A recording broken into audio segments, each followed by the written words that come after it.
Gordon was resting in a siding. "Peep, peep, peep, peep! Hello, fat face," whistled Henry. "What cheeks!" spluttered Gordon. "That Henry is too big for his wheels. Fancy speaking to me like that. Me," he went on, letting off steam. "Me, who has never had an accident." "Aren't jam whistles and bears safety valves accidents?" asked Percy innocently. "No, indeed," said Gordon huffily. "High spirits might happen to any engine. But to come off the rails, well, I ask you, is it right? Is it decent?" A few days later, it was Henry's turn to take the express. Gordon watched him getting ready. "Be careful, Henry," he said. "You're not pulling the flying kipper now. Mind you keep on the rails today." Henry snorted away. Gordon yawned and went to sleep. But he didn't sleep long. "Wake up, Gordon," said his driver. "A special train's coming in. Where to pull it?" Gordon opened his eyes. Is it coaches or trucks?" "Trucks," said his driver. "Trucks!" said Gordon crossly. "Puh!" They lit Gordon's fire and oiled him ready for the run. The fire was sulky and wouldn't burn, but they couldn't wait. So Edward pushed him to the turntable to get him facing the right way. I won't go, grumbled Gordon. Don't be silly, puffed Edward. Gordon tried hard, but he couldn't stop himself being moved. At last he was on the turntable. Edward was uncoupled and backed away, and Gordon's driver and fireman jumped down to turn him round. The movement had shaken Gordon's fire. It was now burning nicely and making steam. Gordon was cross and didn't care what he did. He waited till the table was halfway round. I'll show them, he hissed and moved slowly forward. He only meant to go a little way, just far enough to jam the table and stop it turning, as he had done once before. But he couldn't stop himself, and slithered down the embankment. He settled in a ditch. "Oosh!" he hissed as his wheels churned the mud. "Get me out! Get me out!" "Not a hope," said his driver and fireman. "You're stuck, you silly great engine. Don't you understand that?"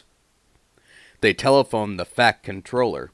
"So Gordon didn't want to take the special and ran into a ditch," he answered from his office. "What's that you say? The special's waiting? Tell Edward to take it, please. And Gordon, leave him where he is. We haven't time to bother with him now." A family of toads croaked crossly at Gordon as he lay in the mud. On the other side of the ditch, some little boys were chattering. "Coo, doesn't he look silly? They'll never get him out." They began to sing, "Silly old Gordon fell in a ditch, fell in a ditch, fell in a ditch. Silly old Gordon fell in a ditch, all on a Monday morning." The school bell rang, and still singing, they chased down the road. Pshaw, said Gordon, and blew away 3 tadpoles and an inquisitive newt. Gordon lay in the ditch all day. Oh dear, he thought, I shall never get out. But that evening they brought floodlights. Then with powerful jacks they lifted Gordon and made a road of sleepers under his wheels to keep him from the mud. Strong wire ropes were fastened to his back end, and James and Henry, pulling hard, at last managed to bring him to the rails. Late that night, Gordon crawled home a sadder and a wiser engine.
Two men were cleaning Gordon. Mind my eye, grumbled Gordon. Shut it, silly. Did ever you see much mud, Bet? No, I never, Alf. You ought to be ashamed, Gordon, giving us extra work. The hosing and scrubbing stopped. Gordon opened one eye, but shut it quickly. Wake up, Gordon, said the fat controller sternly, and listen to me. You will pull no more coaches till you are a really useful engine. So Gordon had to spend his time pulling trucks. Goods trains, he muttered. He felt his position deeply. That's for you, and you, and you, Gordon said crossly. Oh, screamed the trucks as he shunted them about the yard. Trucks will be trucks, said James, watching him. They won't with me, snorted Gordon. I'll teach them. Go on. And another truck scurried away. They tried to push me down the hill this morning, Gordon explained. It's slippery there. You'll probably need some help. I don't need help on hills, said James huffily. Gordon laughed and got ready for his next train. James went away to take the express. Slippery hills indeed, he snorted. I don't need help. Come on, he puffed. All in good time, grumbled the coaches. The train was soon running nicely, but a distant signal checked them close to Gordon's Hill. Gordon's Hill used to be bleak and bare. Strong winds from the sea made it hard to climb. Trees were planted to give shelter, and in summer the trains ran through a leafy avenue. Now autumn had come, and dead leaves fell. The wind usually puffed them away, but today rain made them heavy, and they did not move. The home signal showed clear, and James began to go faster. He started to climb. I'll do it, he puffed confidently. Halfway up, he was not so sure. I must do it, he panted desperately, but try as he would, his wheels slipped on the leaves, and he couldn't pull the train at all. What's the matter? He gasped. Steady, old boy, steady, soothed his driver. His fireman put sand on the rails to help him grip, but James's wheels spun so fast that they only ground the sand and leaves to slippery mud, making things worse than before. The train slowly stopped then. Help! Help! Help! Whistled James, for though his wheels were turning forward, the heavy coaches pulled him backwards, and the whole train started slipping down the hill. His driver shut off steam, carefully put on the brakes, and skillfully stopped the train. Woo! He sat down and mopped his face. I've never known that to happen before. I have, said the fireman, in Bincombe Tunnel, southern region. The guard poked his head into the cab. Now what? He asked. "Back to the station," said the fireman taking charge, "and send for a banker." So the guard warned the signalman, and they brought the train safely down. But Gordon, who had followed with the goods train, saw what had happened. Gordon left his trucks and crossed over to James. "I thought you could climb hills," he chuckled. James didn't answer. He had no steam. "Ah, well, we live and learn," said Gordon. "We live and learn. Never mind, little James," he went on kindly. "I'm going to push behind. Whistle when you're ready." James waited till he had plenty of steam. Then, "Peep, peep," he called. "Poop, poop, poop." "Pull hard," puffed Gordon.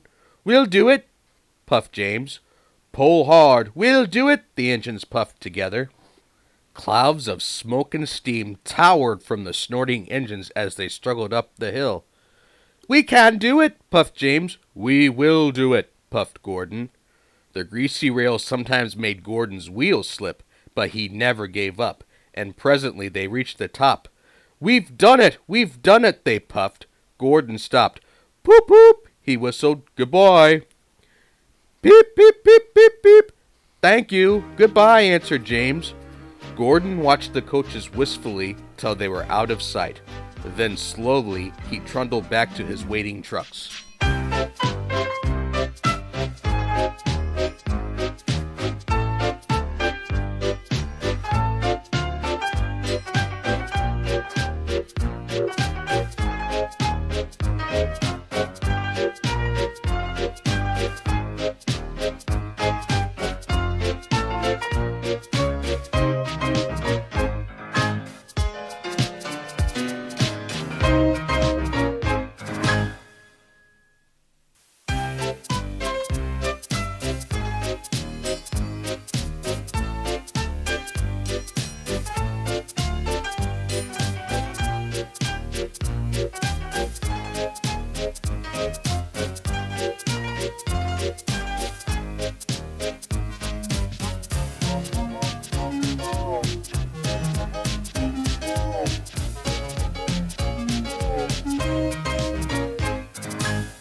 One day, Thomas was at the junction when Gordon shuffled in with some trucks.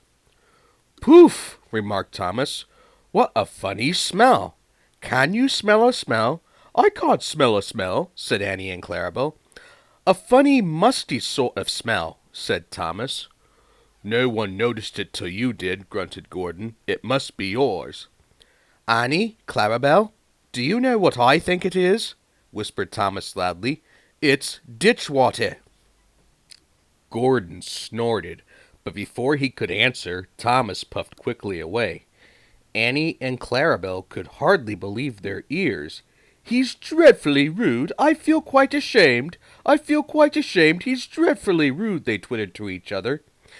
"You mustn't be rude. You make us ashamed," they kept telling Thomas. But Thomas didn't care a bit. "That was funny. That was funny," he chuckled.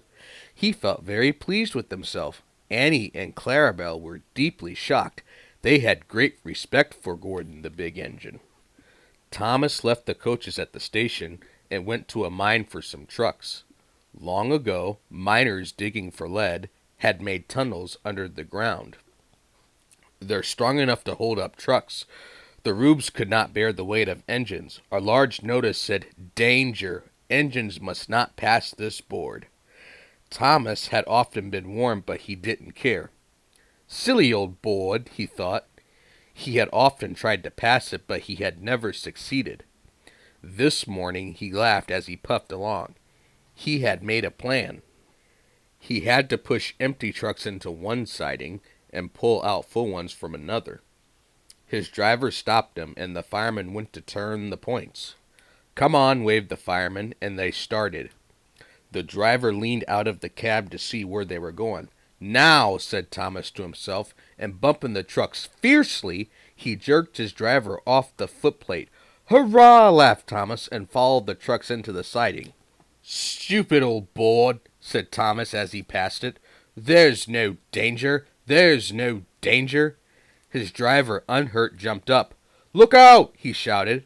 The fireman clambered into the cab. Thomas squealed crossly as his brakes were applied. "It's quite safe," he hissed. "Come back!" yelled the driver, but before they could move, there was a rumbling and the rails quivered. The fireman jumped clear. As he did so, the ballast slipped away and the rails sagged and broke. "Fire and smoke!" said Thomas. "I'm sunk!" And he was. Thomas could just see out of the hole, but he couldn't move. "Oh dear," he said, "I am a silly engine." "And a very naughty one, too," said a voice behind him. "I saw you." "Please get me out. I won't be naughty again." "I'm not so sure," replied the Fat Controller. "We can't lift you out with a crane. The ground's not firm enough." Let me see. I wonder if Gordon could pull you out." "Yes, sir," said Thomas nervously. He didn't want to meet Gordon just yet. "Down a mine, is he? Ho, ho, ho, ho!" laughed Gordon. "What a joke! What a joke!" he chortled, puffing to the rescue.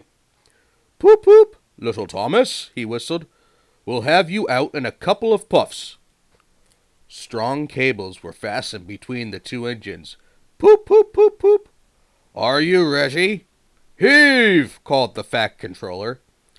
But they didn't pull Thomas out in 2 puffs. Gordon was panting hard and nearly purple before he had dragged Thomas out of the hole and safely past the board. "I'm sorry I was cheeky," said Thomas. "That's all right, Thomas. You made me laugh. I like that." "I'm in disgrace," Gordon went on pathetically. "I feel very low." "I'm in disgrace too," said Thomas. "Why, so you are, Thomas. We're both in disgrace. Shall we form an alliance? What is it? An alliance, Thomas. United we stand, together we fall," said Gordon grandly. "You help me, and I'll help you. How about it?" "Right you are," said Thomas. "Good, that's settled," rumbled Gordon. And buffer to buffer, the Allies puffed home.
The stations on the line were being painted.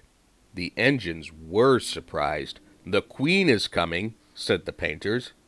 The engines in their shed were excited and wondered who would pull the royal train. "I'm too old to pull important trains," said Edward sadly. "I'm in disgrace," Gordon said gloomily. "The Fat Controller would never choose me." "He'll choose me, of course," boasted James the Red Engine. "You?" snorted Henry. "You can't climb hills." "He will ask me to pull it, and I'll have a new coat of paint. You wait and see." The days passed. Henry puffed about proudly, quite sure that he would be the royal engine. One day, when it rained, his driver and fireman stretched a tarpaulin from the cab to the tender to keep themselves dry. Henry puffed into the big station. A painter was climbing a ladder above the line. Henry's smoke puffed upwards. It was thick and black. The painter choked and couldn't see. He missed his footing on the ladder and dropped his paint pot and fell plop onto Henry's tarpaulin. The paint poured over Henry's boiler and trickled down each side. The paint pot perched on his dome. The painter clambered down and shook his brush at Henry. "You spoil my clean paint with your dirty smoke," he said, "and then you take the whole lot and make me go and fetch some more." He stumped crossly away. The Fat Controller pushed through the crowd. "You look like an iced cake, Henry," he said. "That won't do for the royal train. I must make other arrangements." He walked over to the yard. Gordon and Thomas saw him coming, and both began to speak. "Please, sir." "Please, sir." "One at a time," smiled the Fat Controller. "Yes, Gordon?" "May Thomas have his branch line again?" Said the Fat Controller. "Well, Thomas?" "Please, sir, can Gordon pull coaches now?" The Fat Controller pondered. "You've both been quite good lately and deserve a treat. When the Queen comes, Edward will go in front and clear the line, Thomas will look after the coaches, and Gordon will pull the train." "Oh, sir!" said the engines happily. The great day came. Percy, Toby, Henry, and James worked hard bringing people to the town. Thomas sorted all their coaches in the yard. "Peep, peep, peep! They're coming!" Edward steamed in, looking smart with flags and bright paint. 2 minutes passed, 5, 7, 10. Poop, poop! Everyone knew that whistle, and a mighty cheer went up as the Queen's train glided into the station. Gordon was spotless and his brass shone. Like Edward, he was decorated with flags, but on his buffer beam he proudly carried the royal arms. The Queen was met by the Fat Controller, and before doing anything else, she thanked him for the splendid run. "Not at all, your Majesty," he said. "Thank you." "We have read," said the Queen to the Fat Controller, "a great deal about your engines. May we see them, please?" So he led the way to where all the engines were. "Peep, peep!" whistled Toby and Percy. "They're coming!" "Shh, shh, shh!" hissed Henry and James. But Toby and Percy were too excited to care. The Fat Controller told the Queen their names, and she talked to each engine. Then she turned to go. Percy bubbled over. "3 cheers for the Queen!" he called. "Peep, peep, peep!" whistled all the engines. The Fat Controller held his ears, but the Queen, smiling, waved to the engines till she passed the gate. Next day the Queen spoke specially to Thomas, who fetched her coaches, and to Edward and Gordon, who took her away. No engines ever felt prouder than Thomas, Edward, and Gordon, the big engine.